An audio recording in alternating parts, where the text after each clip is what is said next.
সবশেষ গত 2 দিন একটি বিল পাস করা হয়েছে। সেই বিলের মাধ্যমে মূলত মুসলিমদের সম্পত্তি তারা কেড়ে নেওয়ার যে বন্দোবস্ত করছে, কারণ এই দক্ষিণ এশিয়ার 90 ইসলাম হিসেবে খ্যাত। আপনারা এই ইসরায়েলি কায়দায় যে আপনাদের শাসন সেটা বন্ধ করুন।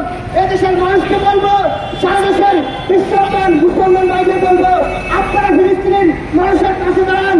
আরেকটা বিষয় হচ্ছে, ফিলিস্তিনে কিংবা গাজায় কিংবা রাফায় যতই হামলা করা হতে গেল, যতই পুনর্বিস্ফোরণ ঘটনা হতে গেল, আল্লাহর অশেষ রহমত রয়েছে।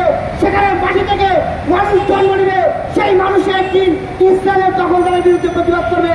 আজকে যুব অধিকার পরিষদ যা বিক্ষোভ মিছিল আয়োজন করছে, সেজন্য যুব অধিকার পরিষদকে ধন্যবাদ জানাই এবং মিডিয়া ভাইদেরকে ধন্যবাদ জানাই। আসসালামু আলাইকুম। এখন বক্তব্য নিয়েছেন বাংলাদেশ যুব অধিকার পরিষদ কেন্দ্রীয় সংসদ মঞ্জুর মোর্শেদ মঞ্জুর মোর্শেদ বলুন। আসসালামু আলাইকুম। কিছুক্ষণ আগে টাকা পোস্টের নিচে দেখলাম